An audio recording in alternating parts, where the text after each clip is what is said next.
I just don't have the time. Tag the Evagus Fáilte. Hi, hello, and welcome. Jon O'Sullivan, Irish Pagan School here. And is that something you have ever said about your spirituality, about your practices, about your offerings, or even your personal self-care and well-being? Because it's a one we receive quite commonly at the Irish Pagan School. People contact us for a number of reasons. It's like, okay, well, oh, I'm new to my path. I'm trying to figure it out, or, I'm trying to build a relationship with deity. I'm having dreams or I'm having experiences. There's this thing that keeps coming up, being it a goddess, guardian, or guide, reaching out to them, and they just feel that they're not getting the right information or that they're not able to understand properly, and they come to us seeking guidance, and we're grateful. We really, really are grateful every single time, and we make as much effort as we can to provide the good resources for people to take ownership and to figure this out. Because ethically speaking, it's not for me to sit here and tell you what your God's guardians or ancestors are trying to inform you of. That's a very personal kind of thing. I can give references, I can give resources, I can quote previous examples in the lore, but I can't answer that question because only you can answer that question. And then one of the pushbacks we get is, well, I don't have time.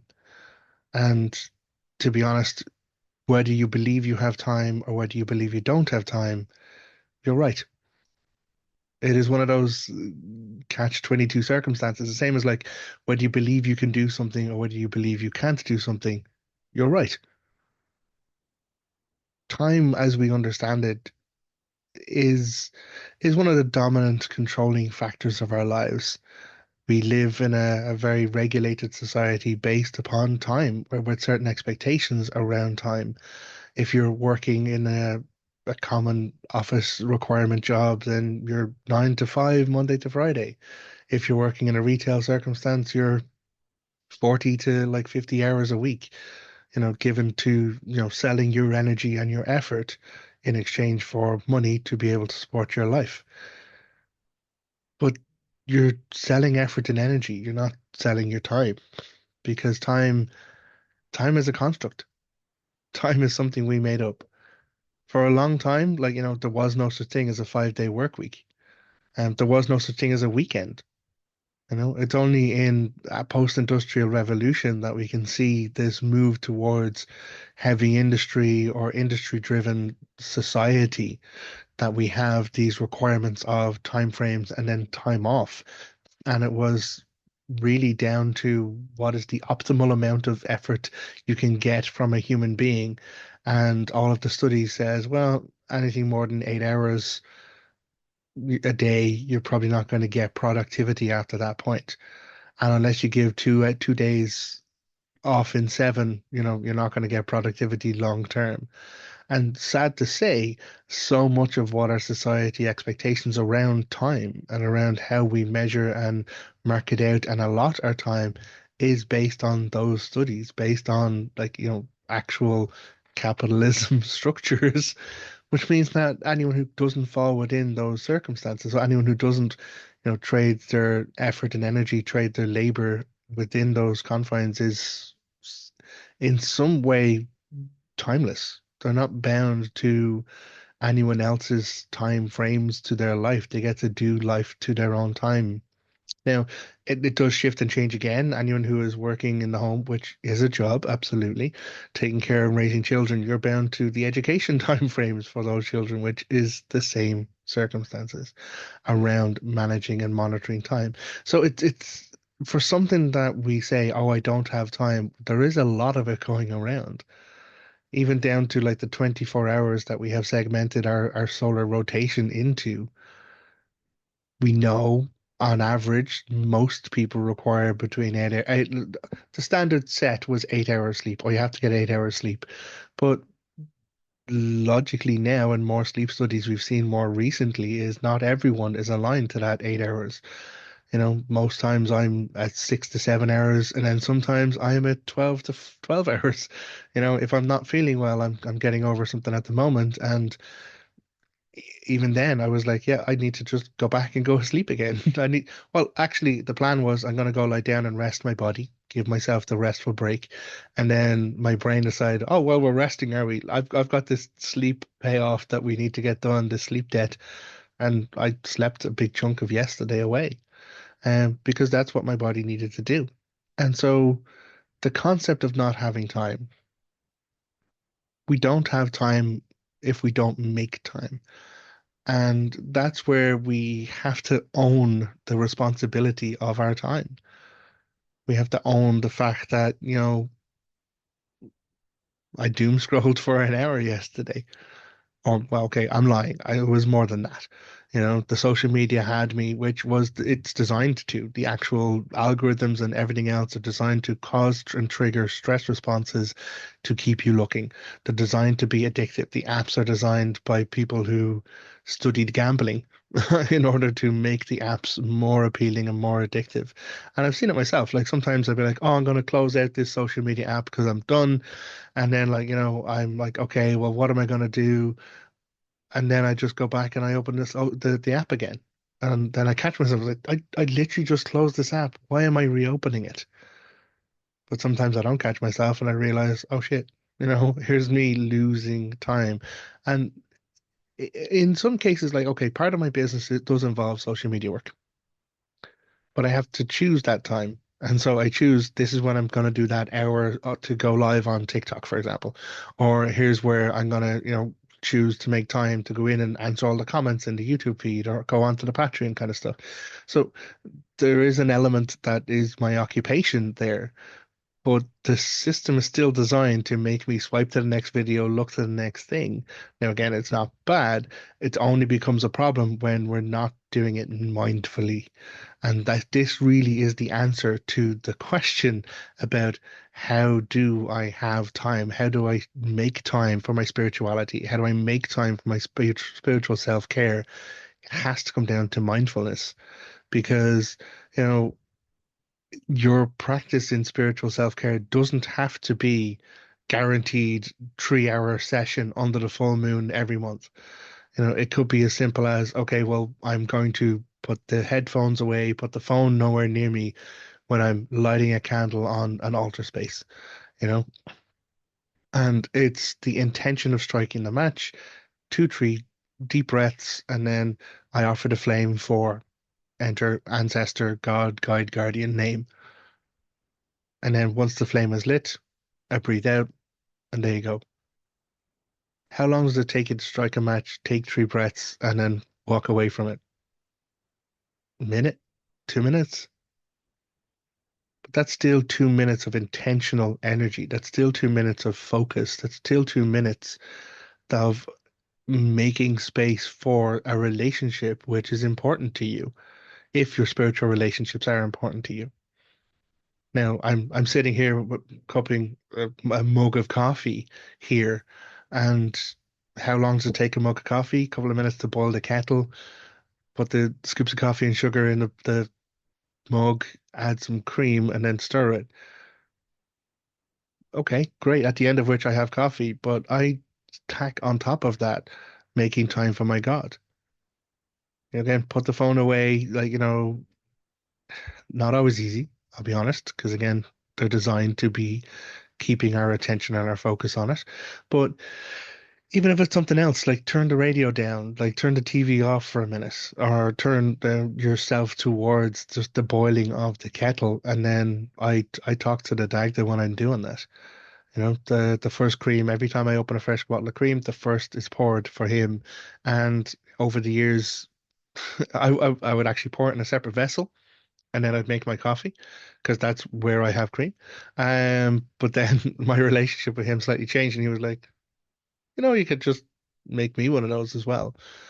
So now when I'm making coffee, it is this moment, a few minutes of intentionality as I stir, put energy in to stir the coffee, and I talk to him. I like, express my words out loud.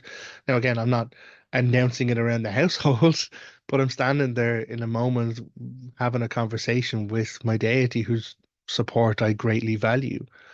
Or if it's an ancestor that I'm talking about, my granny, granddads who've passed or anything else, it's making that intentionality of like, hey, I have an open moment. I'm making the moment available.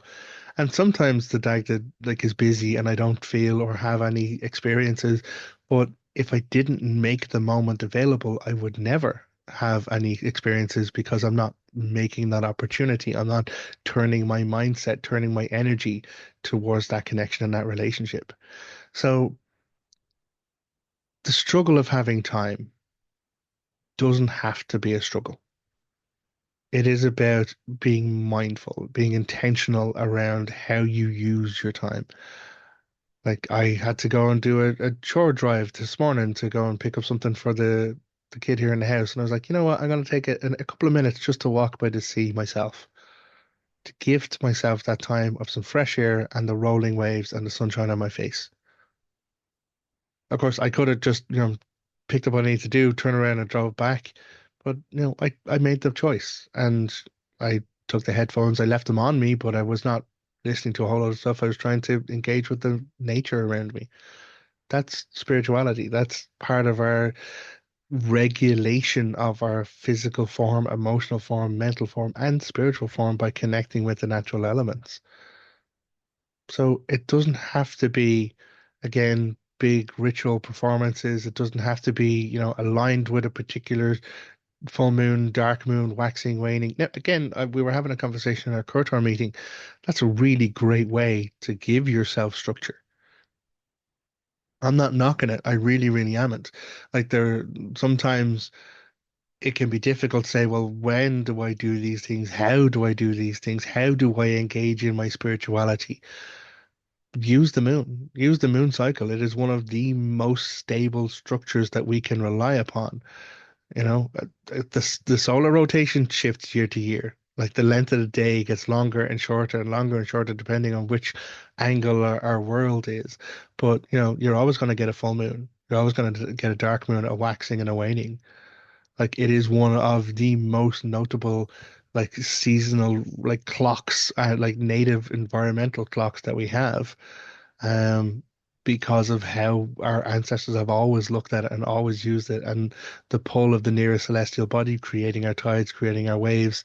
There's a whole lot of stuff that's built into that is easy to step on with and say, okay, well, all you gotta do is get a calendar, set a reminder in your phone when is the full moon, when is the dark moon, give your reminder a day beforehand, and then that is the day where you, I don't know, clean your tools of like your spiritual tools if you have them, or just go for a walk and get out into that energy yourself, or make particular effort around tidying off the stuff that builds up on your altar over a bit of time and then resetting it, using that full moon or dark moon energy around making those shifts and making those changes.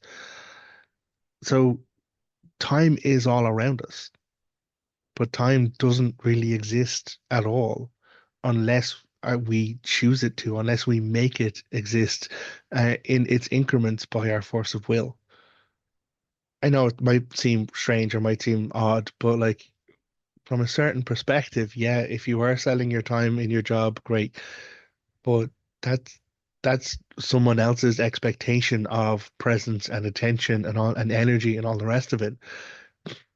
Having time for yourself means making time for yourself, having time for your relationships, your friendships, be it with your people in our world or like family members, significant others, anything like that at all. Like making time for those relationships is what involves our growth and our life and our love for and our connection with others. So the same can be said for our spiritual connections and our spiritual relationships, and it doesn't have to be gods. It doesn't have to be like, spiritual entities. It could literally be your ancestors, you know, honoring your granny, your granddads, honoring like the bloodline of people who've gone before you that led to you being here where you are right now. There's a huge amount of magic that went into making you the person that you are when you look along the scale of probability and possibility. of all of the individuals who had to meet, had to come together, have to have a relationship, choose to like, whatever length of a relationship, and then to couple in that relationship, and then the millions and millions and magnitudes of what then turns out to be you based on your DNA. Based on whatever else. And then the socialization that happens as we grow and around a family or a community or whatever it is. It's huge when we think about it. Every single person is a miracle of a manifestation out of chaos. And time is something that we can choose to build ourselves a structure on, but it only is relevant if we choose it to be relevant. Time has an impact on us when we choose it to have an impact on us and choose to use it to fulfill our needs or to fulfill the needs of others. And so, why not make sure that you carve off a little bit of that time for yourself, for that care? Now, I feel I've rambled a bit, and I do apologize if it has been a bit stilted. As I said, I've been unwell recently, so got to get back into the swing of this by turning up, making the time to sit down and have these conversations and get back into it. Um, we have people come to us and they're like, "Gods, I only wish I'd found you sooner." I'm at a certain point in my life now, and I've followed so many other spiritual pathways, and it didn't seem to fit, didn't seem right, and you know, and some people feel a little bit guilt about that, or that they've done something wrong, or and I always reassure them, I was like, this is the time, this is now. Like whatever's gone before is the path that led you to now, but now is where you get to choose. Now is where you get to do something. Now is where you get to be empowered within the moment to make a choice and to direct your energy towards wherever you want to go. And so, whatever the past is, it's kind of gone. Whatever the future is, doesn't really exist. So what we have now is the moment where we are in this moment of time. So again, whether you believe you have time or believe you don't have time, you're right. So why not choose to make time? Choose to intentionally be mindful. The solution is, as I said, mindfulness. Stirring the coffee, having a conversation with God's guides, guardians, taking the walk and like resting against a tree for a few minutes because that connection to natural environment means something to you, you know? Or even just taking yourself away from the room you're always sitting in and go out into a different space, sit outside for a few minutes. Like I literally came in from being out in the back garden with the sun on my face to do this video. And it's kind of what inspired this video. I was like, oh, what am I going to talk about now? And I was like, I just need some time. I just need some time to go outside and put the sun on my face. And so I was out there with the sun on my face, and then my thoughts were time. We all need time. But how do we get time? We have to choose it. We have to make it. We have to choose what we're going to do with our time because unlike God's guides, guardians, we are finite. We are here for a limited space of heartbeats and breaths and everything else. So, we are temporally finite individuals. So, how we use our time, what we do with our time, is kind of important from that perspective. So, hopefully, this has been interesting for you. As I said, we want to provide as many good resources as we can. So, go to irishpagan.school/free. Whole list of resources there. If you do one thing a day, you'd have over a year worth of content. Um, and more videos, more podcasts. We're constantly at it all of the time to try and provide access to good resources and to provide community care and connection as much as we can as an education body in the world where it is at the moment. But the way time is right now, it might be scary times, difficult times, but even those times too will pass. All we got to do is keep on going forward. Look after yourself. Take care. Agus Slán. Goodbye.